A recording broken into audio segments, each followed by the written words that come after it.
And we will continue to bring you additional updates as they occur out of France. Morning glory and evening grace, America. Hugh Hewitt, joined now by Bill Donohue, who is the executive director, the president of the Catholic League. Bill, welcome. It's good to speak with you.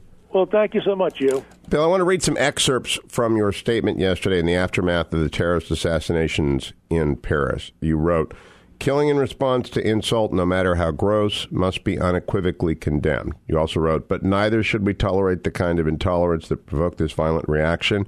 Skipping a couple of paragraphs, "What unites Muslims in their anger against Charlie Hebdo is the vulgar manner in which Mohammed has been portrayed." And then finally you wrote, "It is too bad that he didn't understand, the editor, the role he played in his own tragic death.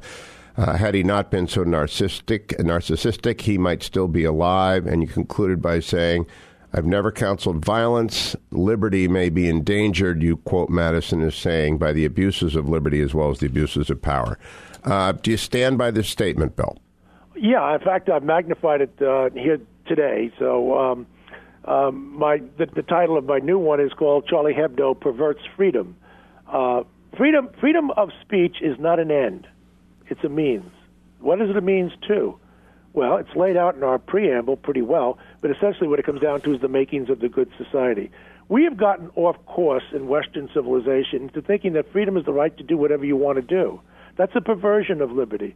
Now, we're not just talking here about satire. If that's all it was, then forget about it. We're talking about depictions that are so obscene, so scatological, that no one would show it on TV or certainly in a newspaper. So I'm not saying that these Muslim barbarians are somehow exculpated. No, go out and get them. I hope they throw the book at these people. We have a serious problem with crazed Muslims in the Western world. I'm simply saying that it's a separate issue. It's related, but it's parallel. Is there anything going on that unnecessarily abuses freedom and provokes not just the crazies? I'm talking about millions of Muslims themselves who look at America and say, this is your idea of freedom? Insulting people, essentially the equivalent of putting your middle finger in our face every day and calling it freedom. These guys in Paris were no champions of liberty. So I'm simply saying that freedom properly understood is not something I would want to be identified with these guys for.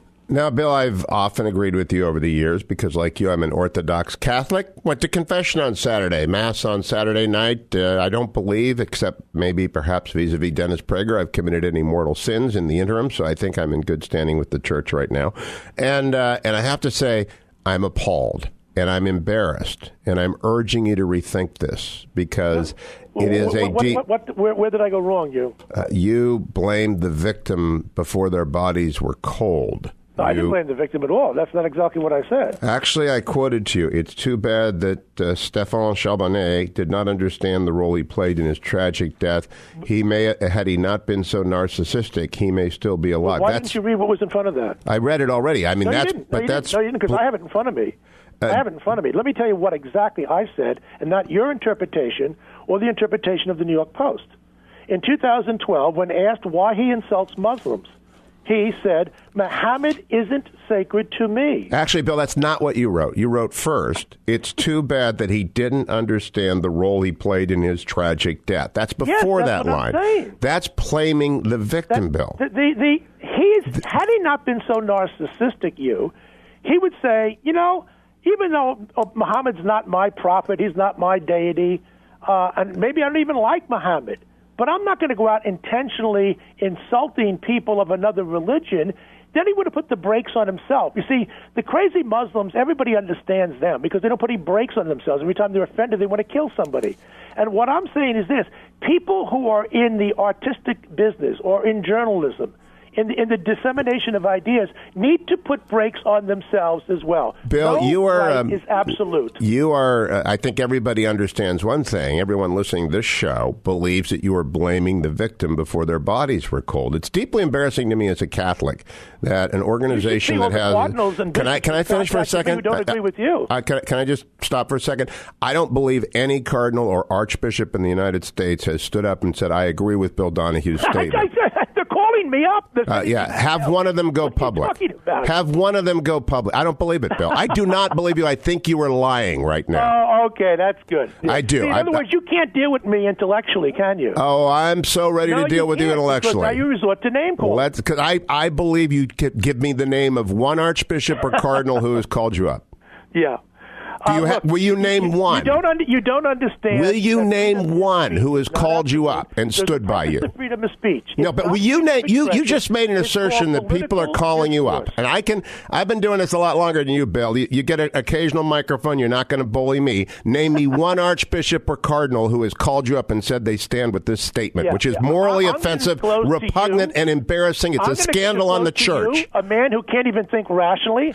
The name of somebody who contacts me high in the Catholic Church to give out his name without his permission. So no one has stood by you. That's an admission on your part, is it? What world do you live in? Now, the world that people that stand by me will stand up and say, I stand by you. I'm just asking you. I'll call them up and debate them. But can you name me one person? No, I'm not going to use any person in public without that person's You can't permission. because you've embarrassed every archbishop and cardinal in America with this statement. What is the purpose of freedom of speech, you? No, I'm talking about your statement. You can't answer me. You can't answer me, Bill. You're collapsing intellectually. I'm not collapsing intellectually. You cannot pull that crap with me. I've been doing this too long. You can't name one person. Will you give me one Catholic intellectual? George Weigel, Robbie George, anyone who has stood with you on this? I got a guy called Raymond Arroyo called me here about 20 minutes ago. Will Raymond endorse this? But he's a public figure that I think I can use his name without mentioning others. Will Raymond? I will call Raymond then. We'll call him right after this. Has Raymond Arroyo endorsed this statement? Let me tell you something. You're losing this argument intellectually, and so and I'm asking you a simple question: What Bill, is the purpose of freedom of speech? It's not a debate; it's an interview. I'm asking you: Did Raymond Arroyo endorse this statement?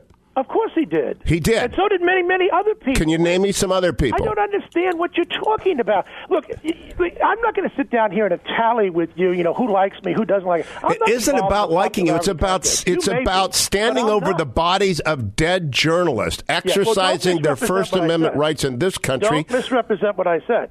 I'm not. I read it first, Bill. You are standing over the bodies of 12 dead people, including 2 policemen now, one yesterday and one today. And who knows who else is going to get killed in France in the course of this thing.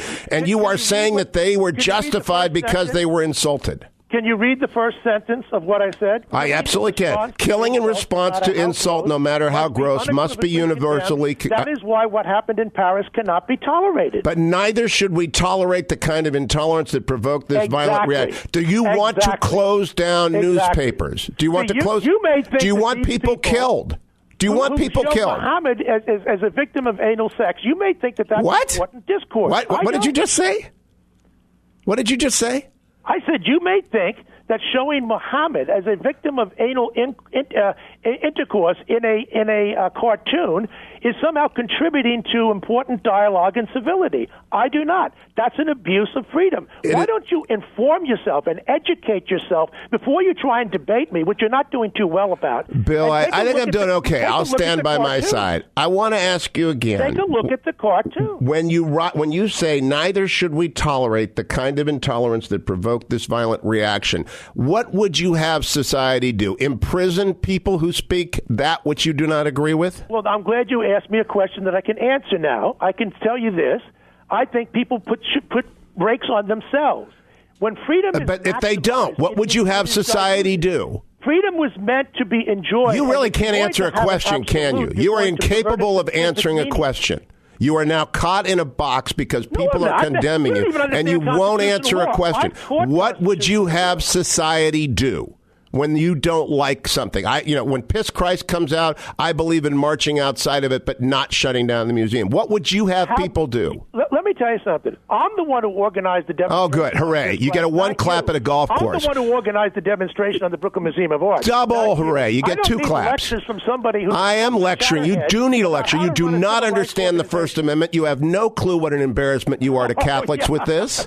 You don't have a clue what you have done with this thing. Do you know that these people are killing Catholics and cops and Yazidis? Do you realize what they are doing throughout the Middle East? I'm the one who has said 1,000,000 times over people have a legal right to insult my religion, and I would say by extension that of Islam or any other religion, but they have no moral right to do so. Do you get that point? Do you get the point that every I asked you a question. Islamist? No, I don't, because I think it's a silly point. I don't think it's a silly point. It absolutely goes to nothing So to what you've done yesterday. Moral. What you did yesterday is you provided propaganda. Wow. Listen to this, Bill. What you did yesterday is to provide propaganda to every single Islamist in the world who will cut this line out of it, and you won't be able to deny I'm responsible for them. It is too bad that he didn't understand the role he played in his death. Had he not been so narcissistic, he may still be alive. That's exactly right. And when somebody walks into a bar on the eve of a Super Bowl and they go in there and they insult everybody in the bar, holy smokes, are we going to act like little Casablanca-type virgins and say I'm horrified that the guy got jumped?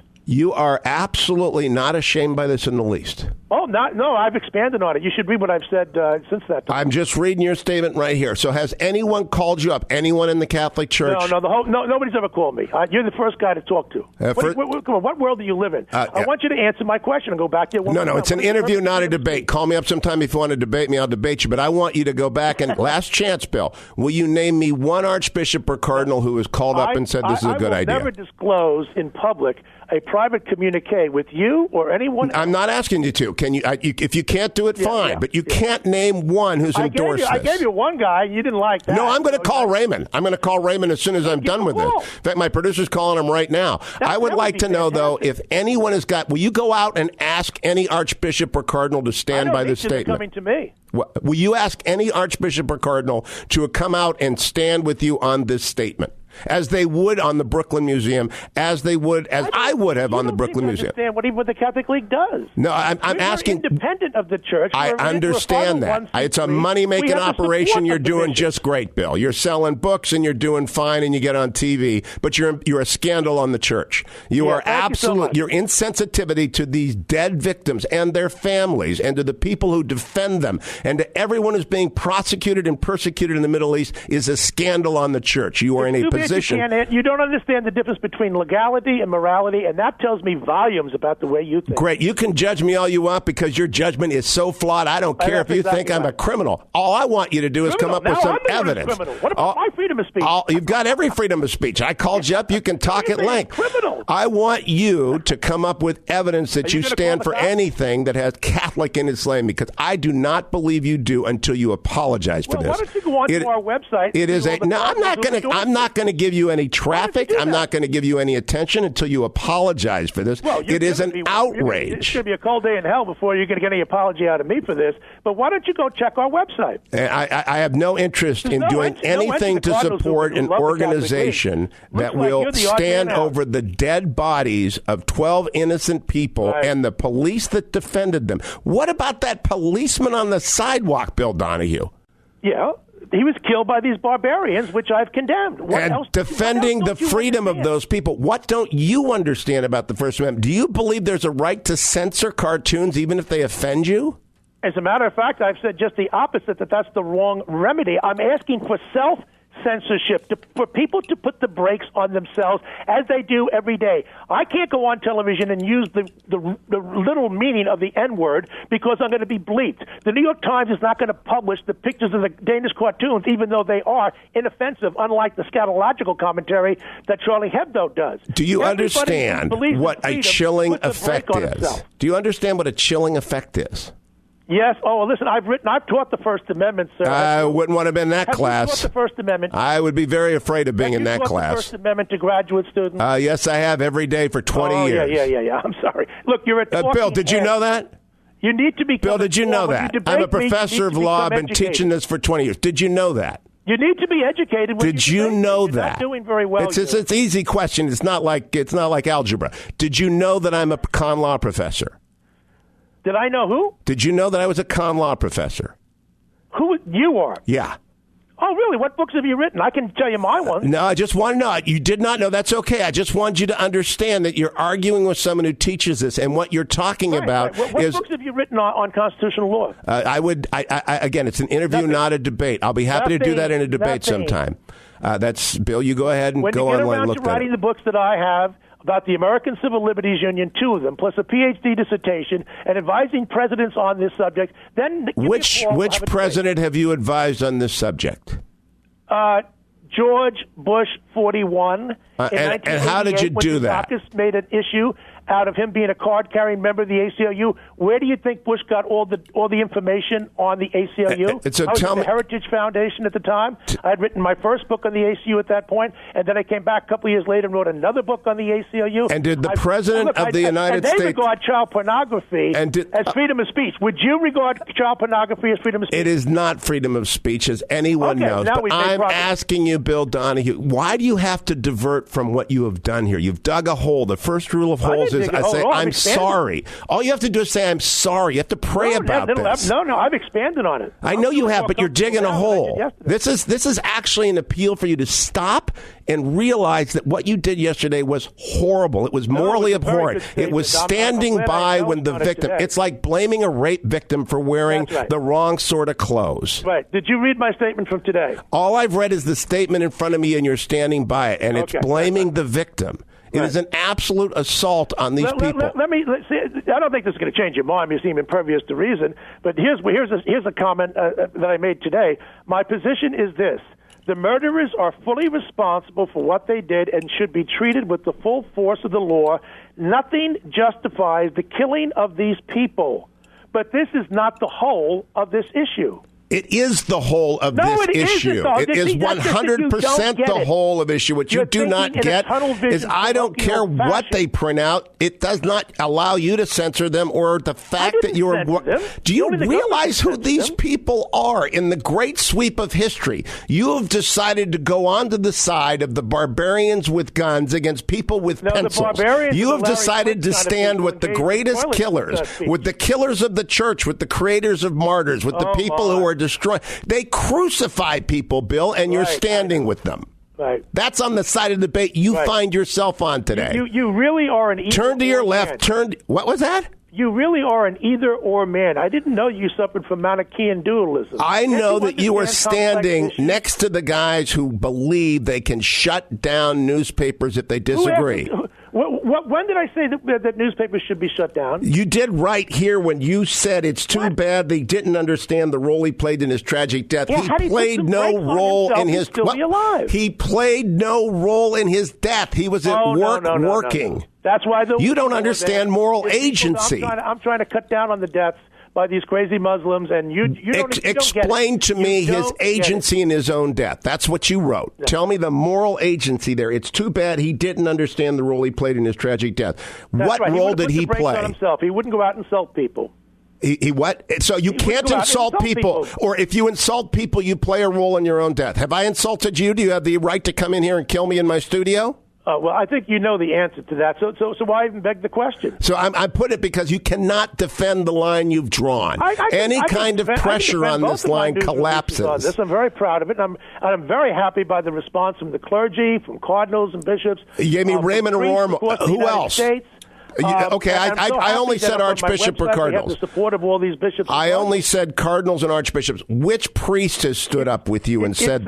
It's a shame that you... Well, listen, if you want to see the public endorsements, go on my website. No, of this statement, not of the Catholic League, which until yesterday I could say did good work. But this is so appalling, I can't say that anymore. Just don't twist my words, though. I just read your words. I haven't twisted your words. I'll read them again. Yep. Stephen Chaubenet, Stephen Chaubenet, the paper's publisher, was killed today in the slaughter. It is too bad that he didn't understand the role he played in his tragic death. Which priest in the United States of America agrees with that? Oh boy, you still won't be honest. One. You lied again to your own listeners. You will never finish what I said after that, will you? In 2012, when he asked why he insults Muslims, he said, Muhammad isn't sacred to me. Had he not been so narcissistic, he may still be alive. Correct. Muhammad isn't sacred to me either, but it would never occur to me to deliberately insult Muslims by trashing him. So, which priest agrees with that?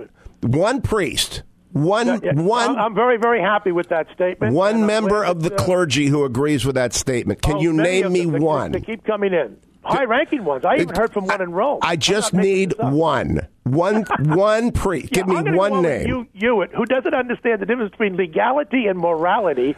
and then tell people who've contacted me privately that I can go public with them. Maybe that's your sense of morality. I understand the difference between one and none. And so does everybody listening, Bill. You haven't got anyone standing with you on this. Right? Nobody. Well, I beg to differ. I work here at the Catholic League. You don't. And if you were out there alone, indulge me in a hypothetical. If you couldn't find any priest or archbishops or cardinals, if you couldn't find one to stand with you, what would that say about that on which... How many would stand with you in misinterpreting the idea of freedom? Bill, it's a simple question. What would be the conclusion? I quoted him correctly. What would be the conclusion? Bill, liberty may be endangered by the abuses of liberty as well as the abuses of power. What did Madison mean? Bill, your bluster is all the revelation anyone needs. I'm just saying, if not one archbishop or cardinal stands up with you today or tomorrow, what will that say about you? I won't reveal all these names of people contacting me privately, and you can't debate me intellectually. You're not doing Bill, you're well sidestepping it again. If not one person, a lot better. This is not your shtick. And if you are a constitutional law professor or whatever you claim to be, why haven't you written any books about the subject? What is the result that someone should conclude if not one archbishop and cardinal will come out and say... That's a tired refrain. We still don't know the difference between legality and morality. Can you give me an answer? I'm just giving you the... If no one will stand with you, what ought the public to conclude about that which you've said? Well, I think the public can listen to what you've said, and the public can listen to what I've said, and they can go onto my website, and perhaps you have a website they can look at what you've said too, and they will come to their own minds, sir. But if no one will stand with you, if no one will, having heard you didn't hear me. They already have. But you just don't want to tell us which ones. That's right. You just don't want to let us know. That's right. Is it your magic friend Harvey in the next room, Cardinal Harvey? Yeah. You wish it was that the case. Yeah. Well, then just give me one. I'll carry my argument with them. If you had any member of the Catholic hierarchy in good standing encourage you in this. Right back to this again. Who does Bill have in this little secret box instead of you answering exactly like a mature man? I'm looking for evidence that you are not. I'm demonstrating to the audience. You know what I'm doing, Bill? I'm demonstrating to the audience that you represent nothing and no one in the Catholic Church. I'm sure your opinion will really count. I just wanted them to know. Would you agree with me? You represent nothing and no one in the Catholic Church. Right. Yeah, that's right. That's why you called me. You do agree with that? I didn't call you, sir. You called me to. I did call you because I wanted to make this point. You represent nothing and no one in the Catholic Church on this issue. Right. Well, the next time you call me, I hope you're more educated and more informed about the First Amendment. And I'm hoping that you'll be really ready with a list of people who stand with you when you say something crazy. Right. Are you capable of saying? Are you capable of reflecting on this and changing your mind? Right. Are you?